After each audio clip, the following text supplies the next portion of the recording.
Ionisation energy पढ़े थे, एनएलपीसी को बोलते हैं, यानी आयनन ऊर्जा। कौन सी ऊर्जा? आयनन ऊर्जा पढ़ रहे हैं, ठीक है। अब आयोनाइजेशन एनथैल्पी जो है क्या होता था कि मान के चलो मेरे पास एक सोडियम का एटम है ना, ये सोडियम के एटम का न्यूक्लियस है और ये उसका पहला ऑर्बिट, ये दूसरा ऑर्बिट और ये तीसरा ऑर्बिट। सोडियम में कितना होता है? 11। सोडियम में कितना होता है? 11। यानी शुरुआत के ऑर्बिट में कितने? पहले ऑर्बिट में 2 इलेक्ट्रॉन, 1 2, दूसरे वाले में 1 2 3 4 5 6 7 और 8 और लास्ट में। अब ये सोडियम का एटम है, एक सोडियम का एटम है। मैंने क्या किया, इस सोडियम एटम को मैंने अलग करके, सोडियम जब पहले क्या कौन सा फॉर्म में था? सोडियम सॉलिड फॉर्म में था। मैंने क्या किया, पहले इसको हीट दिया। मैंने पहले इसको क्या किया? हीट दी है ना। मैंने पहले इसको हीट दिया और इस सोडियम एटम को मैंने पहले गैस में बदला। किसमें बदला? गैस में बदला, ठीक है। तो सबसे पहले मैंने क्या किया, सोडियम एटम को अलग किया, आइसोलेट किया और उस सोडियम एटम को मैंने क्या किया, हीट किया, एनर्जी प्रोवाइड की और इस सोडियम एटम को मैंने गैस में कन्वर्ट कर दिया, ठीक है। अब क्या कर रहा हूँ, अब ये वाला स्टेज, अब इस सोडियम एटम को मैं वापस से एनर्जी दे रहा हूँ और इस आउटर मोस्ट, इस आइसोलेटेड सोडियम एटम से आउटर मोस्ट इलेक्ट्रॉन को मैं एनर्जी देके, आउटर मोस्ट सेल के इलेक्ट्रॉन को मैं एनर्जी देके इस इलेक्ट्रॉन को क्या करूंगा, मैं बाहर निकाल दूंगा। क्या करूंगा? रिमूव करना चाह रहा हूं मैं इस आउटर मोस्ट सेल के इलेक्ट्रॉन को, जो कि लूजली बॉन्डेड है, मतलब उतनी अच्छी तरीके से ये जुड़ा हुआ नहीं है, अच्छी दृढ़ता से जुड़ा हुआ। तो मैं इस लूजली बॉन्डेड इलेक्ट्रॉन को क्या करना चाह रहा हूँ, इस एटम से बाहर निकालना चाह रहा हूँ। तो जो एनर्जी मुझे लगेगी इस इलेक्ट्रॉन को बाहर निकालने के लिए, जो एनर्जी मुझे यहाँ लगेगी इस लूजली बॉन्डेड इलेक्ट्रॉन को बाहर निकालने के लिए, वो एनर्जी हमारा कहलाएगा आयोनाइजेशन एनर्जी या आयोनाइजेशन एनर्जी, ठीक है। तो मैं वही बात लिखा हूँ, ये एक सोडियम का एटम है। मैंने सोडियम के एटम को पहले गैस, पहले सोडियम सॉलिड फॉर्म में होगा है ना, तो मैं पहले उसके एटम को मैं पहले आइसोलेट करूँगा। आइसोलेट करने के बाद मैं क्या करूँगा, उसको गैस में कन्वर्ट करूँगा। किस में कन्वर्ट कर रहा हूँ? गैस में कन्वर्ट कर रहा हूँ। सोडियम एटम को मैं गैस में परिवर्तित कर रहा हूँ। तो मैं जो हीट दूंगा इसको, इसके स्टेट इस सॉलिड से इसको गैस में चेंज कर रहा हूँ। तो मैं जो हीट दूंगा, इस हीट को बोलते हैं सब्लिमेशन एनर्जी। क्या बोलते हैं? सब्लिमेशन एनर्जी, ठीक है। तो सब्लिमेशन क्यों, मतलब क्योंकि मैंने इसका स्टेट चेंज किया, इसको सोडियम, इसको सॉलिड फॉर्म से इसको गैस फॉर्म में लाया, आइसोलेट करके सोडियम सॉलिड फॉर्म से गैस फॉर्म में लाया, ठीक है। अब इसके बाद जो मैं एनर्जी दूंगा सर, इसके बाद मैं वापस से एनर्जी दे रहा हूं इसके आउटर मोस्ट इलेक्ट्रॉन को रिमूव करने के लिए।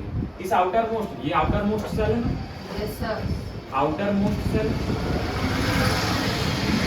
यानी सबसे बाहरी कोश, बाहरी कोश है। इस बाहरी कोश के इलेक्ट्रॉन को मैं यहाँ से निकालना चाहता हूँ, तो जो ऊर्जा मुझे देनी पड़ेगी, जो एनर्जी, जो रिक्वायर्ड एनर्जी जो मुझे देनी पड़ेगी, वो एनर्जी आयोनाइजेशन एंथैल्पी कहलाएगी। यस और हाँ या ना, ठीक है। तो सबसे पहले मैं इस सोडियम, इस आइसोलेटेड सोडियम के एटम को, जो कि सॉलिड फॉर्म में है, इसको मैं गैस फॉर्म में कन्वर्ट करूंगा। तो मैं इसको, इस सोडियम सॉलिड, इस सोडियम एटम को मैं एनर्जी दूंगा इसका स्टेट चेंज करने के लिए, इसकी अवस्था बदलने के लिए, क्योंकि ये सॉलिड से ये गैसियस फॉर्म में कन्वर्ट हो रहा है। बैठिए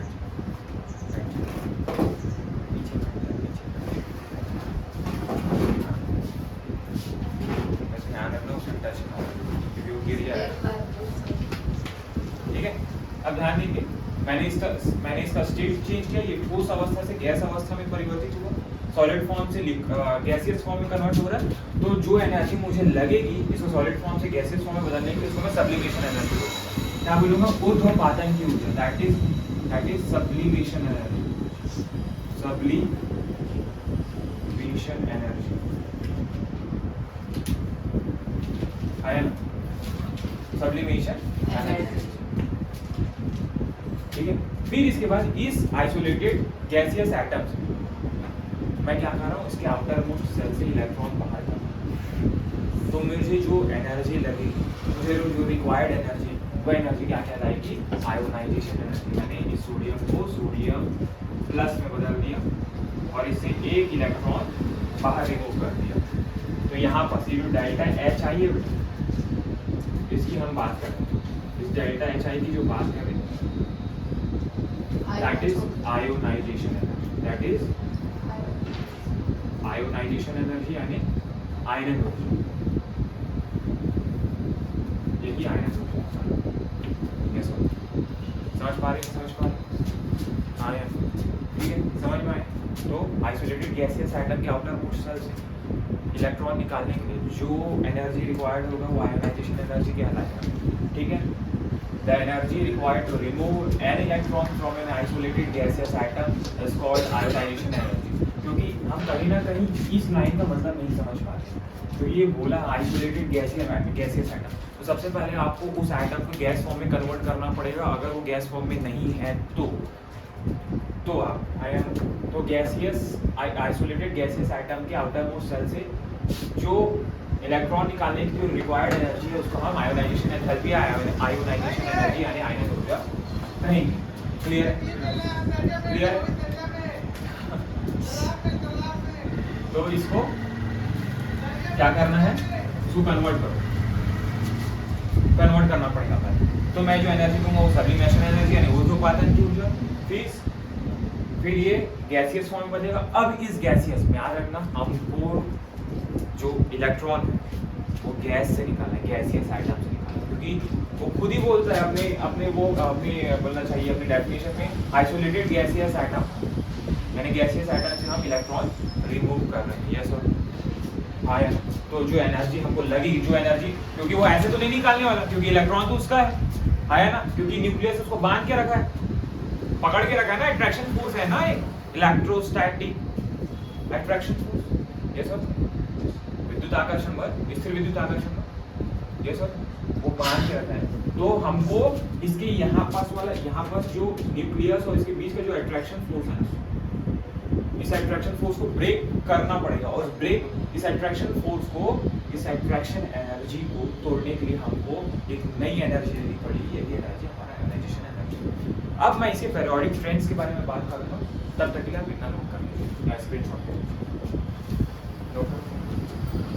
देखो मैं आपको एक चीज बताया हूँ कि आपको एनर्जी देनी पड़ेगी, ठीक है। सबसे पहली बात, इसको रिप्रेजेंट कैसे करें, तो आयोनाइजेशन एनर्जी को डेल्टा आई एस से रिप्रेजेंट करते हैं। किससे रिप्रेजेंट करते हैं, डेल्टा आई एस से रिप्रेजेंट करते हैं, प्रदर्शित करते हैं, ठीक है सर। इसका यूनिट क्या होता है, आयोनाइजेशन एनर्जी, जो आप एनर्जी दे रहे हो, एनर्जी दे रहे हो है ना, तो जो एनर्जी दे रहे हैं मतलब हम इसको किलो जूल पर यानी एक मोल गैसियस आइटम, एक मोल गैसियस आइटम से आप निकाल रहे हैं, तो आप किलो जूल में एनर्जी दे रहे हैं, एक मोल इलेक्ट्रॉन को बाहर निकाल रहे हैं। Yes sir. अब सर क्या देखिए, मैं आपको ये बात बताया हूँ, ये आपको एक बात पता होगा कि जैसे ही हम पेरियोडिक टेबल के ग्रुप में ऊपर से नीचे जाएंगे, टॉप टू बॉटम जाते हैं, तो एटम का साइज बढ़ता है, क्योंकि नंबर ऑफ सेल्स ऐड होते जाते हैं, नंबर ऑफ सेल्स यानी कक्षों की संख्या जुड़ते जाती है, नंबर ऑफ सेल्स ऐड हो रहे हैं तो एटॉमिक साइज बढ़ रहा है। अब एटॉमिक साइज बढ़ेगा तो आउटर मोस्ट सेल और न्यूक्लियस के बीच का डिस्टेंस बढ़ेगा, है ना। डिस्टेंस बढ़ने से अट्रैक्शन कम होगा, न्यूक्लियर अट्रैक्शन फोर्स कम होगा, और अट्रैक्शन फोर्स कम होगा तो आपको इस आउटर मोस्ट सेल से इलेक्ट्रॉन निकालना ज्यादा आसान है। मतलब एक अगर लिथियम, एक लिथियम, ठीक है, एक था राजा और एक थी लिथियम, एक रानी नहीं है, ये लिथियम सर, ये लिथियम है, तो ये इसका न्यूक्लियस हो गया, है ना, ये इसका न्यूक्लियस हो गया, और ये इसका पहला ऑर्बिट, ठीक है, और ये इसका दूसरा ऑर्बिट, ये लिथियम का है ना। इमेजिन करने के लिए बता रहा हूँ, इतना बड़ा नहीं होता भी, ये लिथियम बहुत छोटा दिखता भी नहीं है, मैं इलेक्ट्रॉन माइक्रोस्कोप से ले लेके दिखेगा। 1 2 अब इसी की जगह अगर मैं इसी के जगह मैं लेता हूँ पोटेशियम को या फिर सीजियम लेता हूँ, इसको लेता हूँ बेटा सीजियम को लेता हूँ, ठीक है। सीजियम मैंने एटॉमिक नंबर बताओ, चलो लिखो आया हूँ मैं, देखो ये आप ही बताओगे ना। तो देखो ये सीजियम का एटम, ये सीजियम का न्यूक्लियस, ये इसका पहला ऑर्बिट, ये इसका पहला ऑर्बिट, ये इसका दूसरा ऑर्बिट, ये इसका दूसरा ऑर्बिट, और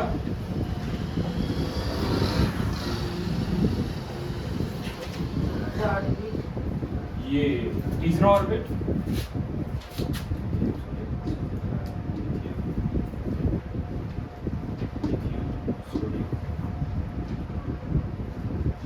और ये पोटेशियम, या फिर अपन क्या करते हैं यहाँ पर पोटेशियम ले लेते हैं, क्या ले लेते हैं पोटेशियम यानी 90, ठीक है। क्योंकि ना फिर जगह गिराएगा कोई मतलब नहीं, क्योंकि मेन कंसेप्ट को समझ ध्यान देंगे। यहाँ से देखो ये वाला जो आउटर मोस्ट, ये लिथियम का आउटर मोस्ट सेल हो गया, क्योंकि इसके पास 2 ही सेल। देखो यहाँ पर से न्यूक्लियस का डिस्टेंस कितना है, बहुत करीब है, न्यूक्लियस के बहुत करीब, और ये इसको पकड़ के रखा है, बहुत ज्यादा attraction force, electrostatic attraction force इसको बांध के रखा है, इसको इलेक्ट्रॉन। यहाँ पर फोर्स बहुत तगड़ा लगाना पड़ेगा, क्यों? क्योंकि एटम का साइज बहुत छोटा है, इलेक्ट्रॉन एकदम नियर टू न्यूक्लियस के पास, न्यूक्लियस के पास में है कौन? इलेक्ट्रॉन। यहाँ पर अट्रैक्शन फोर्स तोड़ने के लिए आपको बहुत एनर्जी देनी पड़ेगी, क्यों? क्योंकि न्यूक्लियस उसको बहुत अच्छी तरीके से उसको क्या करके रखा, बाइंड करके रखा। यहाँ इलेक्ट्रॉन को निकालना आसान नहीं, बहुत एनर्जी, मतलब बहुत एनर्जी, क्योंकि बहुत एटम का साइज बहुत छोटा है। जो आउटर मोस्ट सेल है वो लगभग न्यूक्लियस के पास है, लगभग नहीं मतलब न्यूक्लियस के पास है, लगभग नहीं मतलब न्यूक्लियस के पास है। तो यहाँ पर अट्रैक्शन फोर्स तोड़ना उतना आसान नहीं। एज कंपेयर टू दिस, ये पोटेशियम यानी 90, यानी पहले ऑर्बिट में 2 इलेक्ट्रॉन, दूसरे में 8, तीसरे में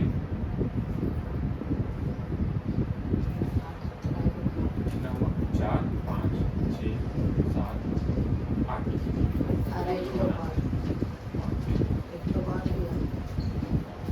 1, 2, 3, 4, 5, 6, 7, 8 हुआ ना आपका, आया ना। लेकिन अभी 18 हुआ है, और ये इसका लास्ट ऑर्बिट बना रहा हूँ।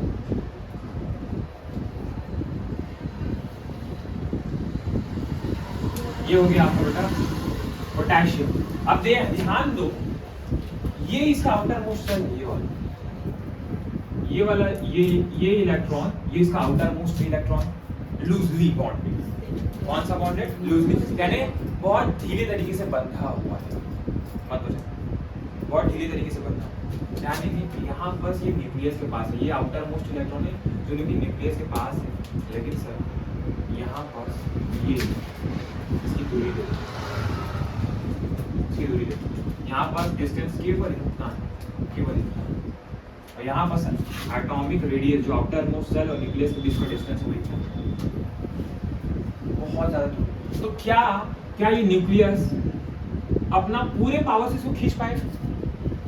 नहीं खींच पाएगा। अपना अट्रैक्शन, अपना इफेक्ट, मतलब इसका जो ओरिजिनल चार्ज है, न्यूक्लियर चार्ज, क्या वो लगा पाएगा? नहीं लगा पाएगा। मतलब सर एटम का साइज बढ़ने से इफेक्टिव न्यूक्लियर चार्ज कम हो जा रहा है। एटम का साइज बढ़ने से इफेक्टिव न्यूक्लियर चार्ज कम हो जाएगा आउटर मोस्ट इलेक्ट्रॉन का, क्योंकि इलेक्ट्रॉन बड़ा हो रहा है। आउटर मोस्ट इलेक्ट्रॉन को, जो आउटर मोस्ट सेल का जो इलेक्ट्रॉन, वो उतना अट्रैक्शन फोर्स फील नहीं कर पा रहा है न्यूक्लियस के कारण। तो यहाँ से इलेक्ट्रॉन निकालना ज़्यादा आसान है एज कम्पेयर टू दिस। समझ पाए? तो आप सोडियम को आप थोड़ी सी इसको आपको बहुत ज़्यादा एनर्जी देनी पड़ेगी, बहुत ज़्यादा, और यहाँ पर आपको एनर्जी देनी पड़ेगी। मान के चलो मैंने अगर यहाँ पर जो एनर्जी मैं यहाँ पर निकलेगा जरूर, लेकिन बहुत ज़्यादा एनर्जी। मान के चलो मैं यहाँ पर जो एनर्जी दे रहा हूँ वो डेल्टा HILI, और यहाँ पर जो मैं एनर्जी दे रहा हूँ इस इलेक्ट्रॉन को निकालने की, वो डेल्टा IH के। तो सर इसका रिलेशन क्या होगा? कौन सी एनर्जी ज्यादा होगी, लिथियम की कि पोटेशियम की? किसमें आपको एनर्जी ज्यादा देना पड़ेगा? लिथियम, क्योंकि एटम का साइज छोटा है, आपको उसके न्यूक्लियस के पास से इलेक्ट्रॉन को निकालना है, क्योंकि न्यूक्लियस इस इलेक्ट्रॉन को आंख गड़ा के देगा। आया वहां पर से उस अट्रैक्शन फोर्स को तोड़ना न्यूक्लियस के पास से जाके तोड़ना आसान नहीं है, ठीक है? तो यहाँ ज्यादा एनर्जी देनी पड़ेगी। मतलब सर करेक्ट रिलेशन ये है कि जो आयोनाइजेशन एनर्जी, जो लिथियम का जो आयोनाइजेशन एनर्जी है सर, ये बहुत ज़्यादा है एज कम्पेयर टू पोटेशियम की आयोनाइजेशन एनर्जी। मतलब एक चीज समझ में आया sir, in group we move top to bottom, यानी एक ग्रुप में जब हम ऊपर से नीचे जाएंगे, group number 1, group number 2, group number 70, किसी में जब हम टॉप टू बॉटम जाएंगे, एक्सेप्शन को मैं बताऊंगा कि एक्सेप्शन क्या है। एक ग्रुप में ऊपर से नीचे जाने पर इन group we move top to bottom, top to bottom ionization, top to bottom atomic size increases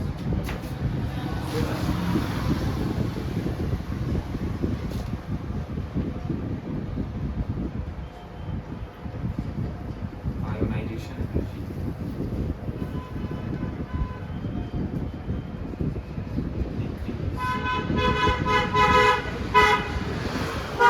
we move top to bottom in group we move top to bottom, atomic size increases, so that ionization कोई science वाली बात है? क्योंकि size बढ़ेगा तो आपको electron निकालने के लिए ज्यादा एनर्जी की जरूरत पड़ेगी। हाँ नहीं पड़ेगा, सही बोल रहा हूँ, नहीं पड़ेगी। क्लियर? साइज बढ़ेगा तो हमको कम एनर्जी देनी पड़ेगी, जितना साइज छोटा रहेगा हमको बहुत ज्यादा एनर्जी देना पड़ेगा। क्यों? क्योंकि न्यूक्लियस के पास से निकालना पड़ेगा इलेक्ट्रॉन, न्यूक्लियस से नहीं किया है, न्यूक्लियस के पास से, क्योंकि न्यूक्लियस से ज्यादा पास हो। यस सर, मतलब सर अगर आप एक ग्रुप बताइए तो जैसे मान के चलो ग्रुप नंबर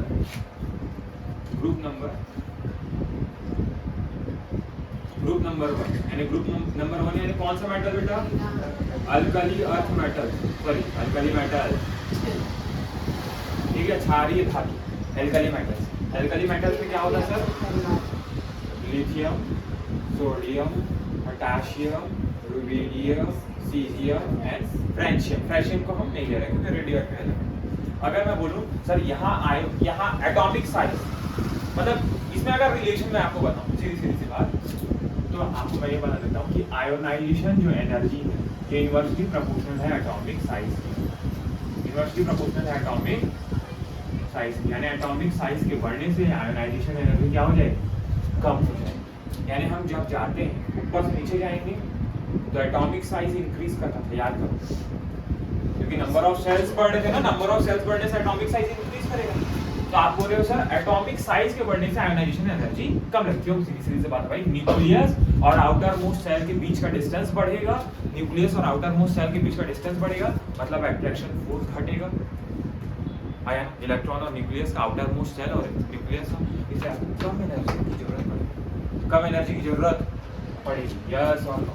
यानी sir lithium, sodium, potassium, rubidium, caesium में एआर तो बढ़ रहा है बट आयोनाइजेशन एनर्जी डिक्रीज करेगा। यानी इसका करेक्ट सीक्वेंस क्या होगा सर? इसका करेक्ट आयोनाइजेशन एनर्जी का जो सीक्वेंस होगा तो आपको सबसे ज्यादा एनर्जी लिथियम के लिए देनी पड़ेगी, फिर इसके बाद सोडियम के लिए आप एनर्जी लोगे, फिर नहीं, इससे कम एनर्जी आप, सबसे ज्यादा एनर्जी लिथियम की, फिर उससे कम सोडियम के लिए, फिर इससे कम पोटेशियम एंड देन रुबिडियम, और सबसे कम आपको सीजियम के लिए क्या देना पड़ेगा? एनर्जी देना पड़ेगा, आयोनाइजेशन एनर्जी, क्योंकि हम इलेक्ट्रॉन क्या कर रहे हैं, जैसे सीजियम की आयोनाइजेशन एनर्जी पूरे पीरियोडिक टेबल सबसे कम आयोनाइजेशन एनर्जी सीजियम की, इसीलिए सीजियम को फोटो इलेक्ट्रिक सेल, जो फोटो इलेक्ट्रिक सेल होता है वहाँ यूज किया जाता है। क्यों? क्योंकि जैसे ही सनलाइट में भी एनर्जी होती है ना, सनलाइट जैसे ही सीजियम के मेटल को स्ट्राइक करेगा इलेक्ट्रॉन बाहर आ जाएगा, क्योंकि उतनी एनर्जी सनलाइट से मिल जाती है। इसलिए फोटोकेमिकल सेल में हम सीजियम का यूज करते हैं, ये यूज ऑफ सीजियम। ठीक है, तो हमको सर ये चीज़ तो समझना है। अगर सर मैं अगर सेम चीज ग्रुप नंबर किसके साथ करूँ, किसके साथ करूँ, 2 के साथ, ग्रुप नंबर 2 के साथ। तो ग्रुप नंबर 2 के साथ आप बता सकते हो। ग्रुप नंबर 2 मतलब कौन बेटा?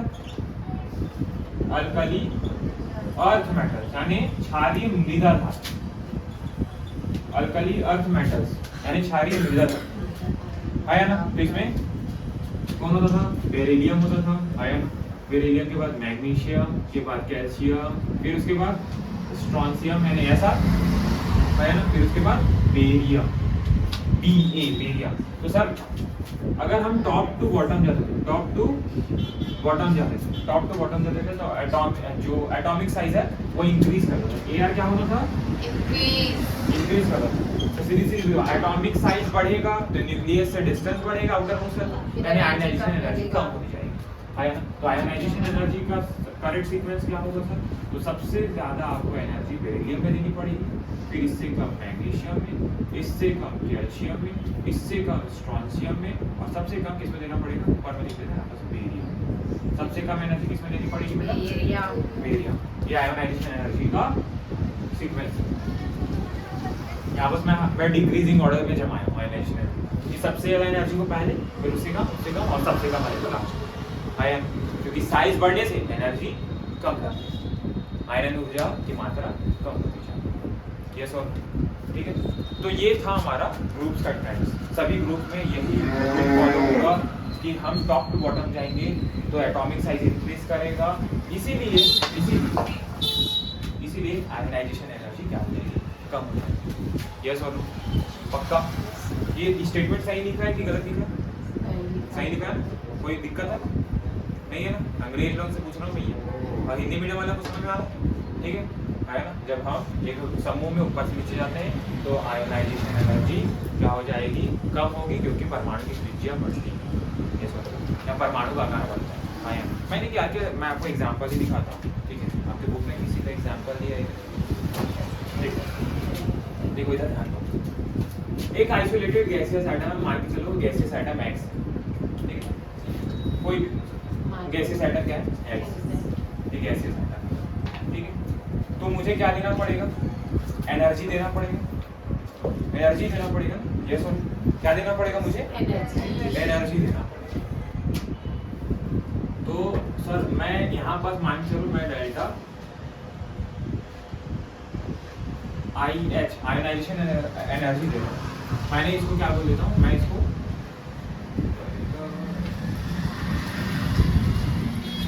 IH लिखते हैं ना, आपका बुक वाला भी हाँ, ठीक है। मैं मान के चलो इसको फर्स्ट बोल देता हूँ।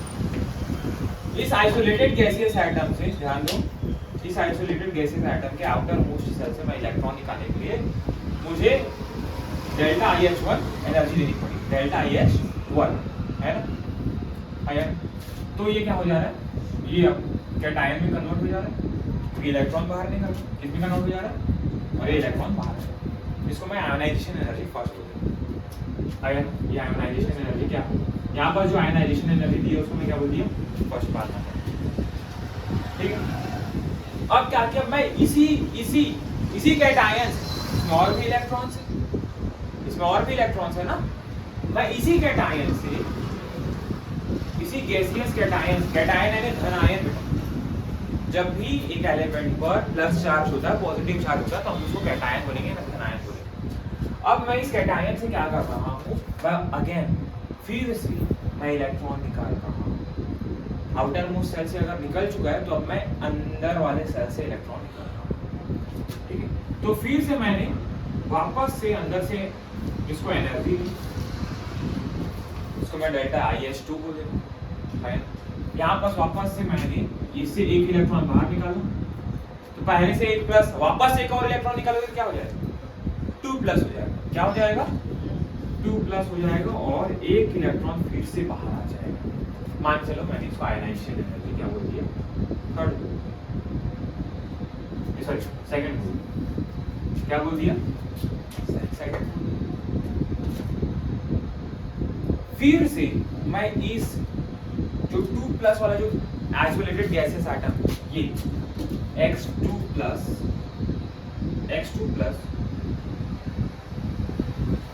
इसे मैंने फिर से एनर्जी इसमें डेल्टा IH3 को दी और मैंने क्या किया, इसे फिर से इलेक्ट्रॉन निकाला तो ये B+ बन जाएगा, ये इलेक्ट्रॉन बाहर,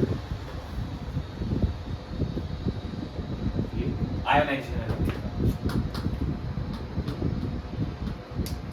सर शुरुआत में तो आपने निकाल लिया आसानी से, मतलब आसानी से नहीं, आपने एनर्जी देके निकाल लिया, लेकिन अब क्या होगा, आप क्या प्रोटॉन निकाल लोगे, नहीं, आप क्या निकाल रहे, इलेक्ट्रॉन निकाल। लेकिन अभी भी न्यूक्लियस का जो चार्ज है वो कांस्टेंट बना हुआ है। दूसरा, अगर आप इलेक्ट्रॉन रिमूव कर रहे हो तो न्यूक्लियर चार्ज बढ़ रहा है with respect two electron. Electron के कंपेयर में, नेगेटिव चार्ज के कंपेयर में पॉजिटिव चार्ज या न्यूक्लियर चार्ज बढ़ के है ना। अब यहाँ पर न्यूक्लियर चार्ज बढ़ चुका है, अब बढ़े हुए न्यूक्लियर चार्ज यानी न्यूक्लियस का अट्रैक्शन अब बढ़ चुका है क्योंकि इसका पावर बढ़ चुका है। अब बढ़े हुए न्यूक्लियर चार्ज से आप फिर से इलेक्ट्रॉन निकाल रहे हो, जहाँ न्यूक्लियर चार्ज बढ़ चुका है इलेक्ट्रॉन के कंपेयर में, वहां से अगेन आप इलेक्ट्रॉन निकालोगे तो आपको इसके कंपेयर में अब ज्यादा एनर्जी देनी पड़ेगी। अब आपको बहुत ज्यादा एनर्जी देनी पड़ेगी क्योंकि न्यूक्लियर चार्ज बहुत बढ़ चुका है एक इलेक्ट्रॉन के निकालने से। आपने बहुत एनर्जी दी और यहाँ से इलेक्ट्रॉन निकाल के बाहर रिमूव कर दिया। मान चलो मैंने इसको आयोनाइजेशन एनर्जी सेकंड बोल दिया, तो सीधी सी बात है सर कि आयोनाइजेशन एनर्जी जो सेकंड टाइम आप एनर्जी दोगे वो फर्स्ट एनर्जी के कंपेयर में बहुत ज्यादा है। पहली बार की ऊर्जा में आपने जो द्वितीय बार यानी सेकंड बार जो आपने ऊर्जा प्रोवाइड की है एटम को वो बहुत ज्यादा है। यस सर, क्लियर है, नहीं क्लियर? ठीक। अब यहाँ पर जरूरत से ज्यादा न्यूक्लियर चार्ज बढ़ चुका है क्योंकि आपने वापस से इलेक्ट्रॉन रिमूव किया, ये 2+ हो चुका है, न्यूक्लियर चार्ज और बढ़ चुका है क्योंकि इलेक्ट्रॉन की संख्या कम हो गई, दूसरा न्यूक्लियर चार्ज बढ़ेगा तो एटम का साइज कम होता है, याद करो। हाँ है ना, ठीक है, न्यूक्लियर चार्ज बहुत बढ़ा हुआ। अब मैं इस X2+ से वापस से फिर इलेक्ट्रॉन निकालना है तो मेरे को बहुत ज्यादा एनर्जी देनी पड़ेगी, बहुत ज्यादा एनर्जी देगी। मैं इस X2+ से वापस से फिर बहुत ज्यादा हैवी अमाउंट में एनर्जी दूंगा जिसमें आयोनाइजेशन एनर्जी यानी डेल्टा IH3 को दिया और मैंने इसको X3 और एक इलेक्ट्रॉन बाहर रिमूव कर। तो इसमें sir ionization first, ionization second या आयोनाइजेशन थर्ड, या तो इस फॉर्म में होगा या तो इसके फॉर्म में आपको वो क्या आपको पूछ देगा कि किसके एनर्जी ज्यादा हो, इनके बीच में रिलेशन क्या है। सर सीधी रिलेशन है क्या कि जो आयोनाइजेशन एनर्जी, पहले तो मैं ये वाला बता देता हूँ, ये वाला सीक्वेंस कि जो आयोनाइजेशन एनर्जी यानी आयनिक ऊर्जा जो तीसरी होगी है ना, इसको नहीं काम करते रोमन में लिख देते हैं, रोमन, ये फर्स्ट, ये सेकंड और ये थर्ड। तो सर तीसरी बात है जो थर्ड आयोनाइजेशन एनर्जी होगी ये बहुत ज्यादा होगी as compare to second ionization energy. Third वाली बहुत ज्यादा सेकंड के कंपेयर में और सेकंड वाला फर्स्ट के कंपेयर में ज्यादा है। हाँ यानी फर्स्ट टाइम जब आयोनाइजेशन एनर्जी जो दे वो कम लगेगी, फिर वापस से उसी कैटायन से, उसी धन आयन से जो कि पॉजिटिव एटम बन चुका है उससे अगर आपको वापस इलेक्ट्रॉन निकालना है आपको बहुत ज्यादा एनर्जी देनी पड़ेगी फर्स्ट के कंपेयर में, और थर्ड वाले में बहुत ज्यादा एनर्जी देनी पड़ेगी। इसको हम लोग बोलते हैं सक्सेसिव आयोनाइजेशन एनर्जी। यानी सक्सेसिव आयोनाइजेशन एनर्जी जितना ज़्यादा आप इलेक्ट्रॉन निकालते जाओगे उतने ही ज़्यादा आयोनाइजेशन एनर्जी बढ़ती जाएगी अगर उसी आइटम से आपको इलेक्ट्रॉन निकालना, क्योंकि न्यूक्लियर चार्ज बढ़ता जा रहा है। क्या बढ़ता जा रहा है? न्यूक्लियर चार्ज क्या होता जा रहा है? बढ़ता जा रहा है। यस और हाँ या ठीक है, यही सीक्वेंस भी यही सेम होगा। क्या ये क्या सेम सीक्वेंस होगा कि डेल्टा IH थर्ड ज़्यादा होगा as compare to delta second I H second और डेल्टा आई एच वन के कंपेयर। सेम सीक्वेंस है। कभी कभार वो इसमें पूछा, लेकिन ज़्यादातर अभी तक इसमें पूछ चुका है। एक बार नीट के एग्जाम में ये सीक्वेंस की सक्सेसिव आयोनाइजेशन एनर्जी का रिलेशन बताइए। क्रमागत आयोनाइजेशन ऊर्जा दिया रहेगा, वो देगा इसमें संबंध क्या है, इसमें रिलेशन क्या है। तो सीधी सीधी बात अंडरस्टूड है हमको कि थर्ड आयन जैसे जैसे इसी आइटम से आप इलेक्ट्रॉन निकालते जाओगे आपको एनर्जी ज़्यादा देनी पड़ेगी, आपको एनर्जी ज़्यादा देनी पड़ेगी। और ज़्यादा एनर्जी आप जब दोगे, ज़्यादा एनर्जी आप दोगे मतलब जितना ज़्यादा कैटायन बनता जाएगा, जितने ज़्यादा आप इलेक्ट्रॉन निकालते जाओगे उतनी ज़्यादा आपको एनर्जी लगानी पड़ेगी अब इलेक्ट्रॉन वापस निकालने के लिए, क्योंकि न्यूक्लियर चार्ज बढ़ चुके हैं, न्यूक्लियर नाभिकीय आवेश बढ़ता चला। ये मैंने सीधी बात है, जो लास्ट टाइम आप जो आयोनाइजेशन एनर्जी होगी वो सबसे ज़्यादा होगी। इसके बीच में रिलेशन आएगा कि फर्स्ट सेकंड और थर्ड में क्या रिलेशन, सीधी बात है थर्ड आयोनाइजेशन एनर्जी बहुत ज़्यादा होगी एज कम्पेयर टू सेकंड, और सेकंड ज़्यादा होगी फर्स्ट की कंपेयर। यस सर, हाँ यार यस सर, ठीक है। ये मैं आपको ईयर देख के बता देता हूँ कि इसका ईयर भी है, ठीक है। इसको नोट कर लो, फाइल नोट कर लो। इसका ईयर भी मैं बता देता हूँ, ठीक है। इसका जो ईयर होता है ये आपको मैं बता देता हूँ।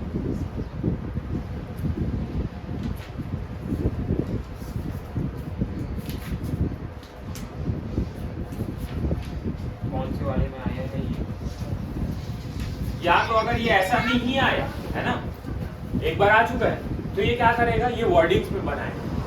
इस क्वेश्चन को क्या बना देगा, वर्डिंग्स में बनाएगा, स्टेटमेंट क्वेश्चन बनाएगा कि सक्सेसिव आयोनाइजेशन एनर्जी फर्स्ट कितनी है, सेकंड कितनी है, थर्ड कितनी है, तो इसके बीच में रिलेशन क्या होगा। यस और अभी मिल रहा नहीं है बट ये क्वेश्चन आ चुका है एक बार किस पे, नीट एग्जाम। यस और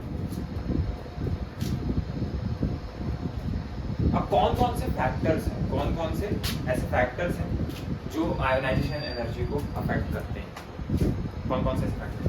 देखो हम लोग एक ट्रेंड देख चुके थे जो कि ग्रुप में था, जब हम ग्रुप में हम टॉप टू बॉटम जाते थे, यानी एक समूह में जब ऊपर से नीचे जाते थे तो जो आयोनाइजेशन एनर्जी, कौन सी एनर्जी, आयोनाइजेशन जो एनर्जी थी वो बढ़ी थी। आयन क्यों बढ़ी थी कि घट रही थी, घट रही थी। क्या हो रही थी, सीधी सीधी बात है, क्योंकि सर एटम का साइज बढ़ता था, दोनों के बीच का डिस्टेंस बढ़ता था, इसलिए एनर्जी डिक्रीज होती है, एनर्जी डिक्रीज हो रहा है। आयन अभी ऐसा नहीं था, ये समय हम लोग जी चुके हैं, नहीं लगा लग रहा है मेरे को लग रहा है ये समय हम लोग जी चुके हैं, क्योंकि ना वही इंस्टेंट जब ये मेरे को डोका से बढ़ी एक बार और हो चुका है, सेम ऐसा कंडीशन, बस वो नहीं, ठीक है। दिखा रही इस लाइन को एक बार पढ़ना, इस लाइन को एक बार पढ़ना, इस लाइन को एक बार पढ़ना। अंग्रेज दीदी इसको यहाँ इसको पढ़ते जाना। When we move from रुक जाओ, रुक जाओ। मैं आपको जो बताना चाह रहा हूँ एनसीईआरटी का लाइन है, तो जरूर समझे, क्योंकि लाइन को समझने के बाद जो कंसेप्ट है उसको तो मैं बताऊंगी। आया चलो, when we move when we move from lithium to fluorine, when we move in period left from left to right, from left to right, हाँ मैं उसको मॉडिफाई कर रहा हूँ क्योंकि उसमें वो एक पीरियड को लेके बता रहा है, मैं आपको एक मतलब उसमें एक सेकंड पीरियड, पर्टिकुलर पीरियड को लेके बता रहा है।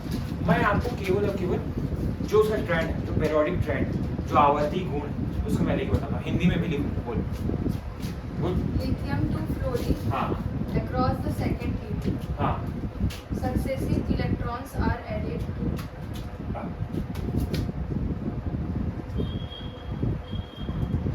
Successive electrons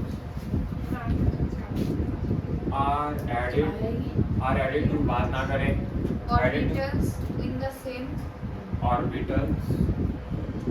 orbitals ना, हाँ in the same principal quantum in the same principal quantum number, in the same level, quantum level, principal quantum level, in the same principal level। इसी को हम लोग क्या बोल सकते हैं, ऑर्बिट बोल सकते हैं, in the same orbit, in the same shell या फिर इन द सेम ऑर्बिट। हाँ And the shielding of the nuclear charge. हाँ but And the shielding of the nuclear charge. and the Shielding of the nuclear charge by the inner by the nuclear charge by the inner core of by the inner core of electrons does not increase यही तो word है जो आपको समझाना था। does not increase very much to that does not increase very much to compensate compensate for the increased for the attraction of the electron to the nucleus. attraction Of the electron to the nucleus. compensate for the attraction of The electron to the nucleus.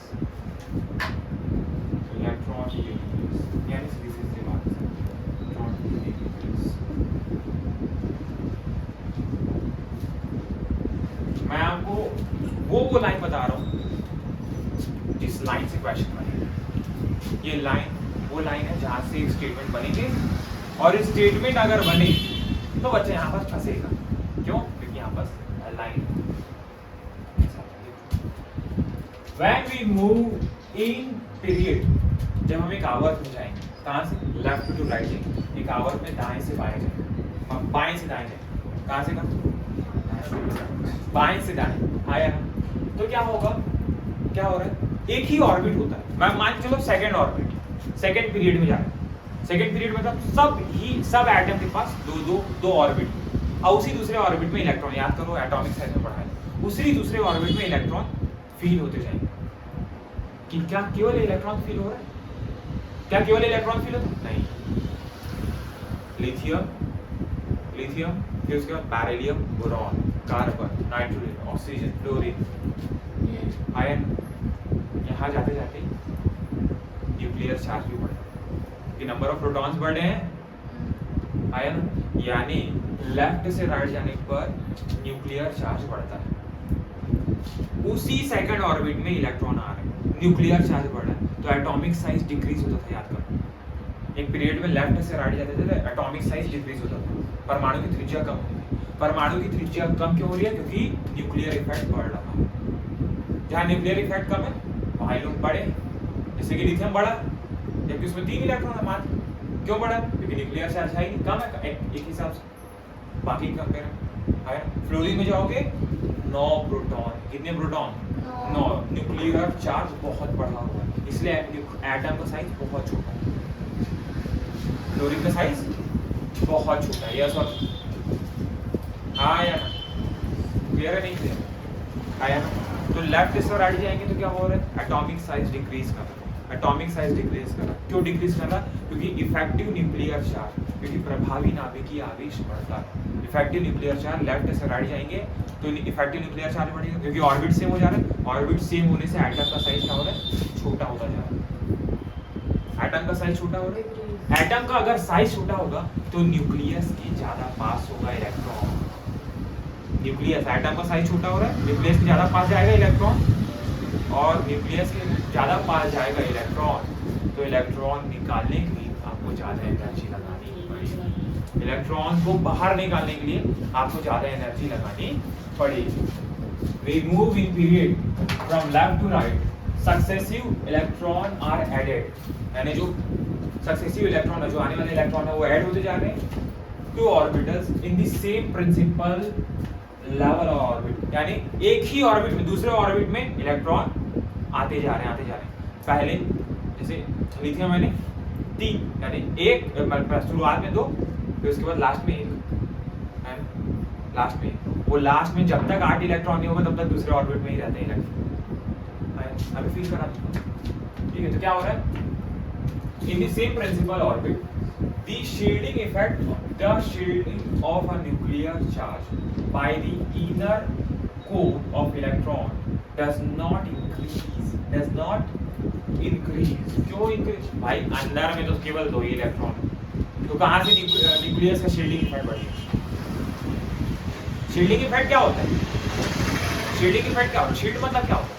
चारों तरफ से nucleus को घेर लेना। आया?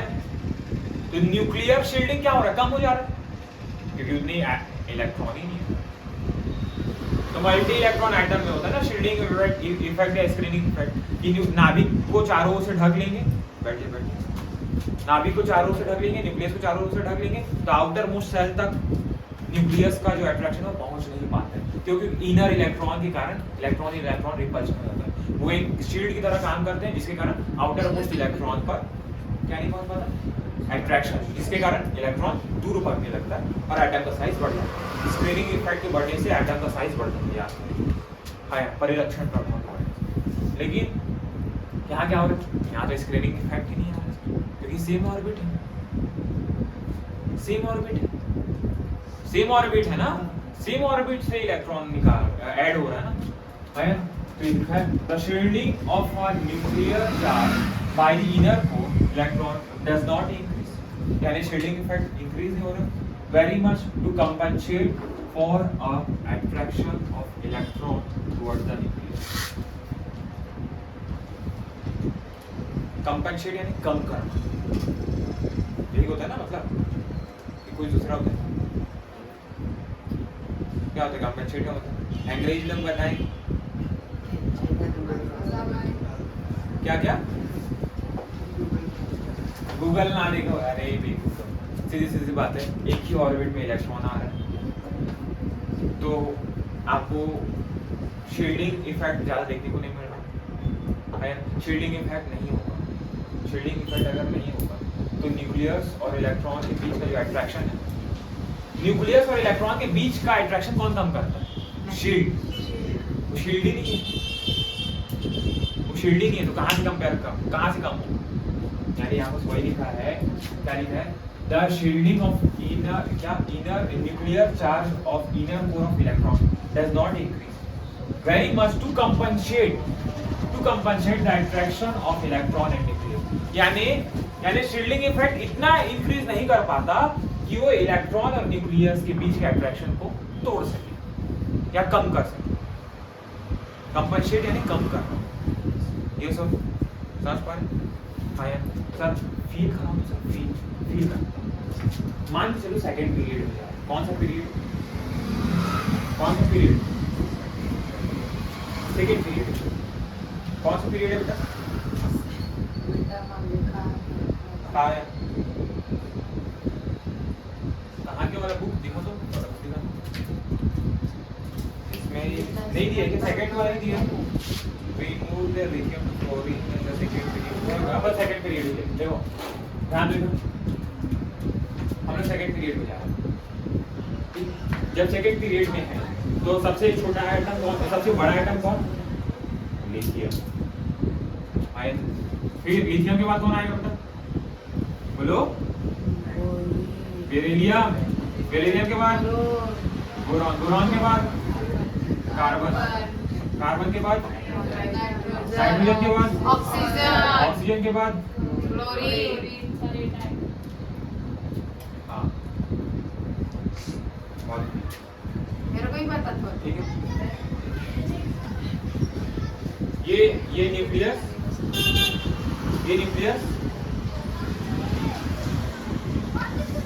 ये पहला orbit,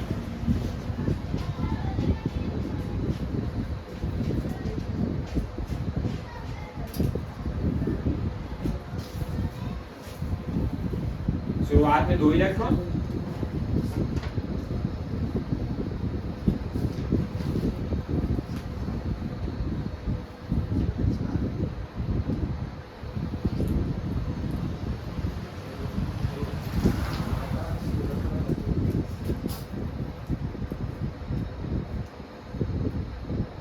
एक पीरियड में लेफ्ट से राइट जाने पर क्या होता था? एटॉमिक साइज क्या होता था? पढ़े नहीं हो क्या? डिक्रीज करेगा ना? हाँ या ना? क्या करेगा? डिक्रीज करेगा। क्यों डिक्रीज करता था बताओ मेरे को? क्योंकि इफेक्टिव न्यूक्लियर चार्ज क्या होता था, देख रहे हो सबके पास सेकंड ऑर्बिट, केवल दो ऑर्बिट, केवल दो ऑर्बिट। कॉपी कंप्लीट करने से कर देगा कुछ भी करती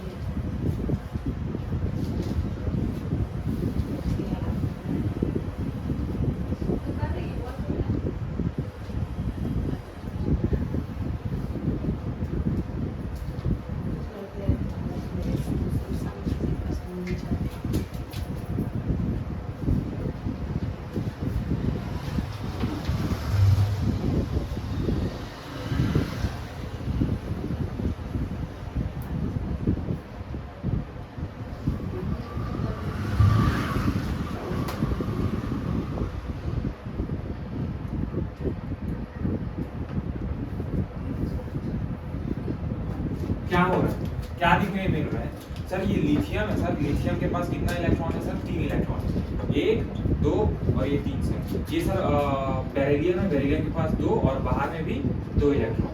सर ये बोरॉन है, सर ये बोरॉन है और इसके बाद 5 इलेक्ट्रॉन। सर ये कार्बन है, शुरुआत में 2 इलेक्ट्रॉन और बाहर में 4 इलेक्ट्रॉन। कितने इलेक्ट्रॉन, 4 इलेक्ट्रॉन। सर ये नाइट्रोजन है, शुरुआत में 2 इलेक्ट्रॉन और बाहर में 5 इलेक्ट्रॉन। कितने इलेक्ट्रॉन, 5 इलेक्ट्रॉन। सर ये ऑक्सीजन है, इसके शुरुआत में 2 इलेक्ट्रॉन, फिर बाहर में 6 इलेक्ट्रॉन। कितने इलेक्ट्रॉन, 6 इलेक्ट्रॉन। और ये सब फ्लोरीन है, इसके अंदर में 2 इलेक्ट्रॉन फर्स्ट ऑर्बिट, और जो सेकंड ऑर्बिट है उसमें कितने इलेक्ट्रॉन, कितना हुआ, 5 7। क्या हो रहा है इधर जाने पर, जब हम लेफ्ट से राइट जा रहे हैं पीरियड में, ये कौन सा पीरियड है, सेकंड पीरियड, यानी द्वितीय आवर्त है। ये कौन सा आवर्त है, द्वितीय आवर्त। द्वितीय आवर्त में जब हम लेफ्ट से राइट जा रहे हैं, सेकंड पीरियड में जब हम लेफ्ट से राइट जा रहे हैं, तब क्या हो रहा है सर, क्या हो रहा है, मेरी सीधी बात भाई, साइज कम होता जा रहा है। साइज कम क्यों हो रहा है सर, साइज कम क्योंकि यहाँ पर 3 proton 4 proton same orbit, 5 proton 6 proton 7 proton 8 proton 9 proton.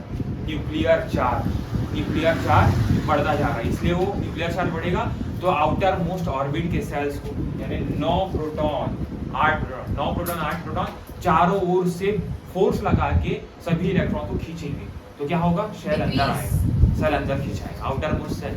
क्योंकि एक तो एक इमेजिनरी ऑर्बिट है जिसमें इलेक्ट्रॉन घूम रहे हैं, हम अभी ऐसा मानते हैं आपको फील कराने के लिए, क्योंकि यहाँ पर साइंटिस्ट बनने नहीं है हमको, हमारा मेन पर्पस है एक तो 11 के कंसेप्ट क्लियर करना और नीट के एग्जाम को निकालना, ये सब है ना। तो न्यूक्लियर चार्ज बढ़ने से क्या हो रहा है, एटम का साइज कम हो रहा है, क्या हो रहा है, कम हो रहा है, यस क्या हो रहा है, कम होता जा रहा है। क्यों, क्योंकि न्यूक्लियर चार्ज बढ़ रहा है, फील हो रहा है कि नहीं आ रहा है ना। लेफ्ट से राइट जाएंगे तो न्यूक्लियर चार्ज बढ़ने से न्यूक्लियर चार्ज क्या हो रहा है, बढ़ रहा है, और ऑर्बिट क्या हो गया, constant, same orbit second orbit में ही इलेक्ट्रॉन आते जा रहे हैं और अंदर न्यूक्लियर चार्ज बढ़ता जा रहा है, किसके पास, न्यूक्लियस के पास है ना। तो ही ऑर्बिट में सब लोग आ रहे हैं, पकड़ के खींचेंगे ना, है ना। क्या शील्डिंग बढ़ रहे हैं, शील्डिंग है यहाँ पर, शील्डिंग दिखने को नहीं मिल रहा क्योंकि आउटर मोस्ट ऑर्बिट तो वही है जहाँ से इलेक्ट्रॉन निकालना है, ऑब्वियसली है।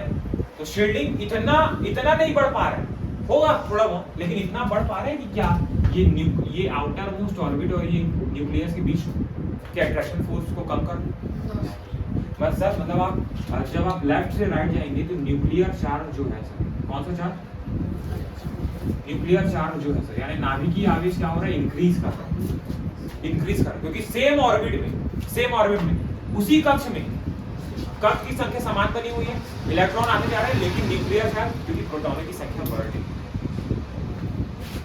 न्यूक्लियस के पास चार्ज कितना है, प्रोटॉन की, यस और हाय है ना, हाय समझ में आया नहीं है। न्यूक्लियर चार्ज बढ़ा, लेफ्ट से राइट जाएंगे तो न्यूक्लियर चार्ज बढ़ेगा, नाभिकीय आवेश बढ़ेगा, नाभिकीय आवेश बढ़ने से क्या हो रहा है, एटम का साइज क्या हो जा रहा है, छोटा, यानी सर यहाँ पर जो परमाणु की जो त्रिज्या है, यानी एटॉमिक रेडियस है, एटॉमिक साइज जो है, एटॉमिक रेडियस क्या हो रहा है, डिक्रीज कर रहा है, क्यों, क्योंकि न्यूक्लियर चार्ज इंक्रीज कर रहा है ना। न्यूक्लियर चार्ज के बढ़ने से वो पकड़ के खींचेगा ना एटम को, पकड़ के खींचेगा तो एटम का साइज क्या होगा, छोटा होगा, और एटम का साइज छोटा होगा मतलब इलेक्ट्रॉन है न्यूक्लियस के ज़्यादा पास जाएगा और यहाँ से इलेक्ट्रॉन को निकालना ज़्यादा मुश्किल होता जाएगा। यानी सर लेफ्ट से राइट जाने पर सर आयोनाइजेशन एनर्जी क्या हो जाएगी बताओ? यहाँ से इलेक्ट्रॉन निकालना आसान है या फिर यहाँ से? यहाँ से। क्यों? क्योंकि दूरी बहुत ज़्यादा है न्यूक्लियस और आउटर मोस्ट के इलेक्ट्रॉन। लेकिन यहाँ पर ये वाला जो इलेक्ट्रॉन है सर ये न्यूक्लियस के ज़्यादा पास है, आया ना? न्यूक्लियस के ज़्यादा। क्यों? क्योंकि इफेक्टिव न्यूक्लियर चार्ज बढ़ने की वजह से साइज कम हो गया है।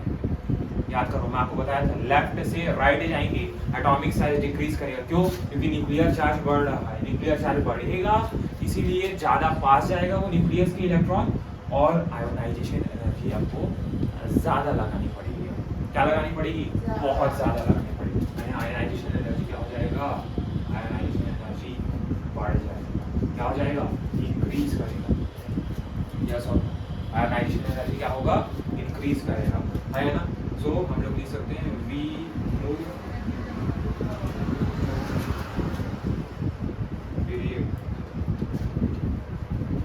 From left to right, from left to right. Ionisation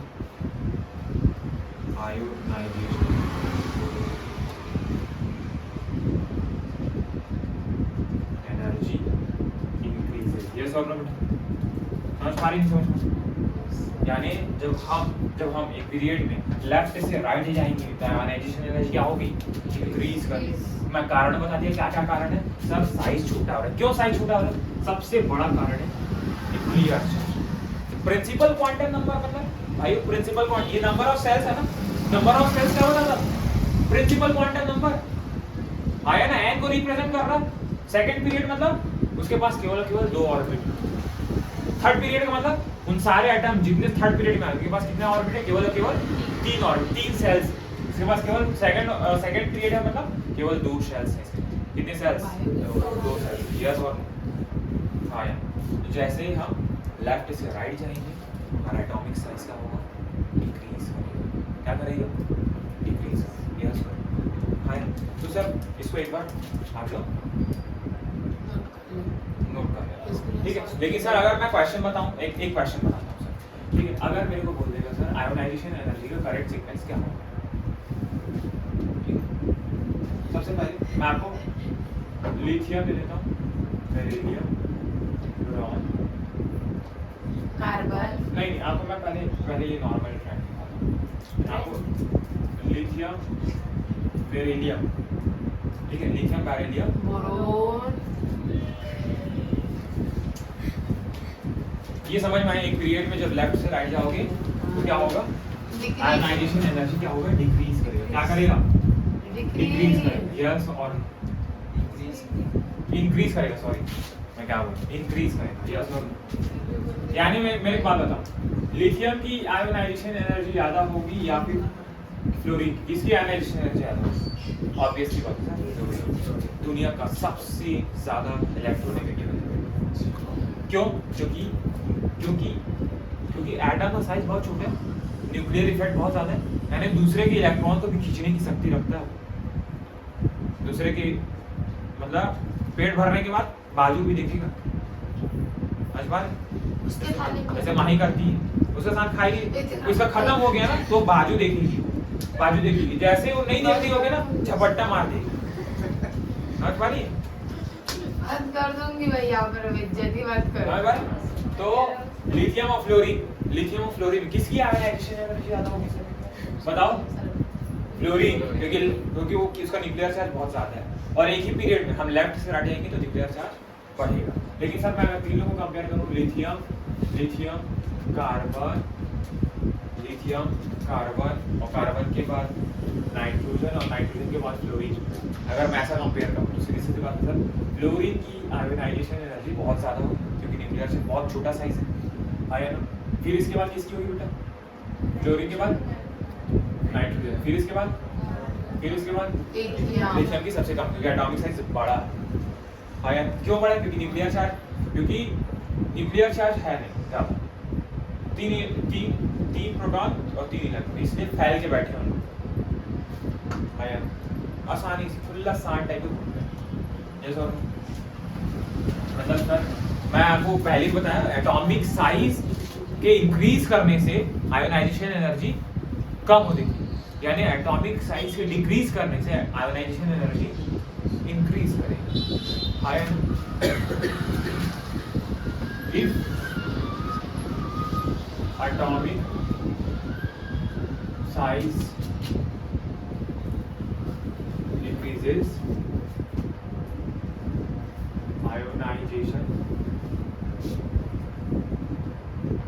is increase. If atomic size decreases, ionization energy is increase. Yes or no? Ion? Yes or no? यानी यदि अगर एटॉमिक साइज डिक्रीज हो रहा तो आयनाइजेशन एनर्जी क्या होगी, बढ़ते जाएगी, इंक्रीज होती जाएगी। यस और नो?